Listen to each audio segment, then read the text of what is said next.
Hi learners, hope you guys are doing good. Myself C Girish Agrawal फिर से स्वागत करता हूं आपके अपने चैनल अनअकैडमी पे, जहां पे हम पढ़ रहे हैं features of business environment. So hi guys, अब बिजनेस एनवायरनमेंट तो हमने पता ही है कि बिजनेस एनवायरनमेंट का मतलब होता है वो सारे फोर्सेस, वो सारे फैक्टर्स जो कहीं ना कहीं मेरे बिजनेस को असर करते हैं गाइस, डायरेक्टली नहीं तो इनडायरेक्टली। जो भी चीजें मेरे बिजनेस को डायरेक्टली नहीं तो इनडायरेक्टली असर करती है उसको हम बिजनेस एनवायरनमेंट बोलते हैं, सारी चीजें। तो यही इसके फीचर्स है। सबसे पहला फीचर है टोटालिटी ऑफ एक्सटर्नल फोर्सेस। अब टोटालिटी मतलब अगर ये दुनिया में अगर पॉइंट मेरा बिजनेस है ना, ये पॉइंट मेरा बिजनेस है, तो ये बिजनेस को जो भी फैक्टर्स ट्विंग जो भी फैक्टर्स असर कर रहे हैं डायरेक्टली नहीं तो इनडायरेक्टली उसका बिजनेस एनवायरनमेंट। जैसे मैं अभी आपको पढ़ा रहा हूँ यूट्यूब पे, इंटरनेट, मेरा लैपटॉप, मेरे स्टूडेंट्स, मैं जिस कंपनी में पढ़ा रहा हूँ अनअकैडमी, सरकार, जो भी चीजें, रूल्स रेगुलेशन, जो भी चीजें, मेरी वाइफ, मेरे फैमिली मेंबर्स, जो भी चीजें मेरे पढ़ाने पे मुझे असर कर सकते हैं, जो मेरे बिजनेस के एक्सटर्नल है, वो सारी चीजें कहीं ना कहीं बिजनेस एनवायरनमेंट का है। वो सारी चीजों को मिला दो गाइस। ये वर्ड याद रखना, एग्रीगेटिव का मतलब होता है sum of each and every factor in together. जितने भी फैक्टर्स आपके बिजनेस एनवायरनमेंट को असर कर रहे हैं, अगर हम इन सारे फैक्टर्स को साथ में लेकर आएंगे तभी वो बनते हैं बिजनेस एनवायरनमेंट। सिर्फ एक फैक्टर नहीं, दो नहीं, तीन नहीं, जो भी चीजें असर करती हैं सबको मिला दो तो जाके बनेगा आपका बिजनेस एनवायरनमेंट। तो सबसे पहला पॉइंट है that is the totality of external forces. अब नेक्स्ट पॉइंट की ओर चलते हैं। कैसे जो बिजनेस एनवायरनमेंट के फोर्सेस होते हैं ना, कुछ होते हैं स्पेसिफिक। आज आपने एक दुकान ओपन की, आपके कस्टमर्स, आपके इन्वेस्टर्स, आपके कॉम्पिटिटर्स जो स्पेसिफिकली मेरे हैं, जो अपने होते हैं, जैसे वो जो स्पेसिफिकली आपको असर करे, जो डायरेक्टली इनके कुछ होने से आपको असर होगा। आज मेरी जिंदगी में मेरी बीवी को कुछ होगा तो मुझे कुछ होगा, मेरे प्यारे स्टूडेंट्स को कुछ होगा तो मुझे असर आएगा, मेरे पेरेंट्स को कुछ होगा डायरेक्टली तो मुझे असर आएगा। जिनका असर डायरेक्ट है भाई, इनसे तो हम जुड़े हैं, इनसे तो हमारी दुनिया है, इनको कुछ भी होगा तो हमें असर आता है। जो मेरे बिजनेस को कैसे असर करते हैं, जो मेरे बिजनेस को कहीं ना कहीं डायरेक्टली असर करते हैं, कैसे असर करेंगे डायरेक्टली, उससे हम बोलते हैं कहीं ना कहीं स्पेसिफिक। उससे हम किस तरीके की फोर्सेस बोलते हैं? We call them as a specific forces.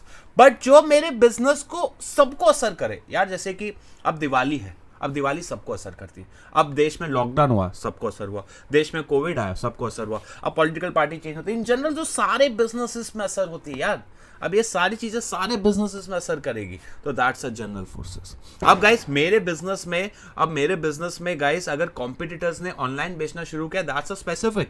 But अब हमारी सरकार ने जीएसटी लगा दिया 18%। अभी 18% ऐसा तो नहीं कि गिरीश अग्रवाल की दुकान पे ही लगेगा। ये 18% का जीएसटी गाइस अब हर एक दुकान पे, हर एक जगह लगेगा, हर एक फर्म पे लगेगा। तो ये किस तरीके का फोर्स हो गया? ये हो गया कहीं ना कहीं जनरल। जो सबको असर करे वो जनरल, और जो सिर्फ और सिर्फ मेरे बिजनेस को असर करता है या मेरे बिजनेस को इंपैक्ट करे, दैट इज स्पेसिफिक। ठीक है। किसी एक फैक्टर से जब दूसरे फैक्टर पे असर आता है, that is internet. Sir Covid आया, स्कूल बंद हो गए, हम यूट्यूब से पढ़ रहे हैं, तो दैट इज इंटर रिलेटेडनेस। तो गाइस सर मुझे अभी फिट रहना है, तो फिट रहने के चक्कर में अब हेल्दी खानों की डिमांड बढ़ रही है और अनहेल्दी खानों की डिमांड कम हो रही है।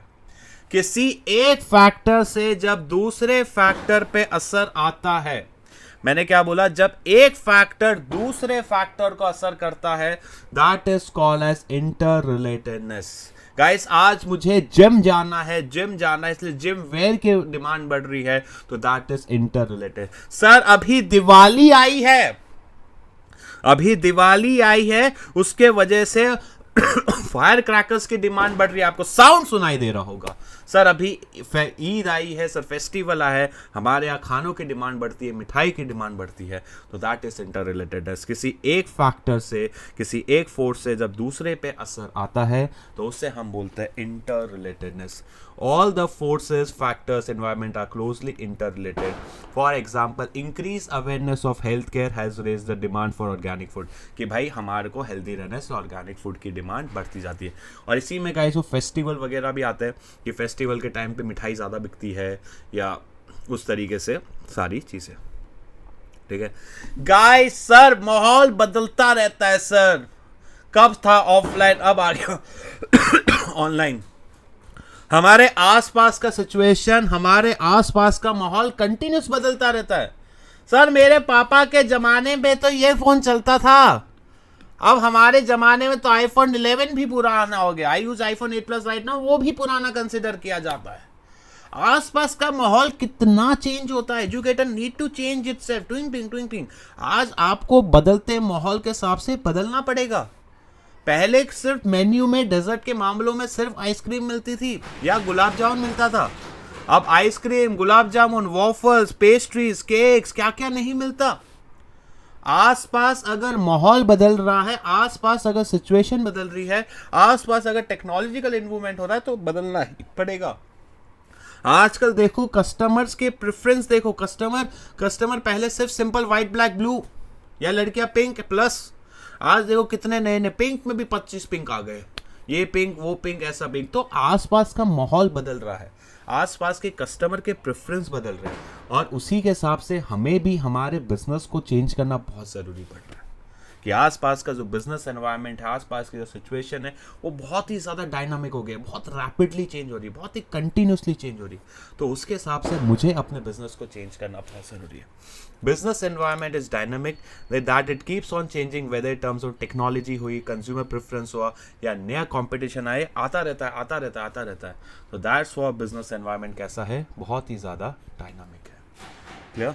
चलो नेक्स्ट गाइस, किसने फ्यूचर को प्रिडिक्ट कर लिया है? दुनिया में ऐसा कोई शख्स नहीं है, दुनिया में ऐसा कोई इंसान नहीं है जो फ्यूचर को गाइस ढंग से अच्छे से प्रिडिक्ट कर सके। कोई भी इंसान गाइस एक चीज नहीं कर सकता, वो है फ्यूचर का प्रिडिक्शन। किसी को नहीं पता है आगे जाके क्या चलने वाला है, क्या नहीं चलने वाला है। It's very difficult. आज कोई बोल सकता है वेव 1 वेव 2 आया था, अब कोई कॉन्फिडेंटली बोल सकता है आगे जाके वेव कोविड नहीं आएगा? क्या आगे जाके कोई बता सकता है फैशन इंडस्ट्री में क्या नया आएगा? क्या आगे जाके कोई बता सकता है कि आईटी इंडस्ट्री में क्या आएगा? ये सारी चीजें प्रिडिक्ट करना बहुत ही ज्यादा डिफिकल्ट है। अनसर्टेनिटी में हमें वर्ड याद रखना है, that is predicting the future happening. हम फ्यूचर को प्रिडिक्ट इजीली नहीं कर सकते क्योंकि चेंजेस इतने फास्ट होते हैं कि हमें पता ही नहीं चलता कि क्या चलने वाला है और क्या नहीं।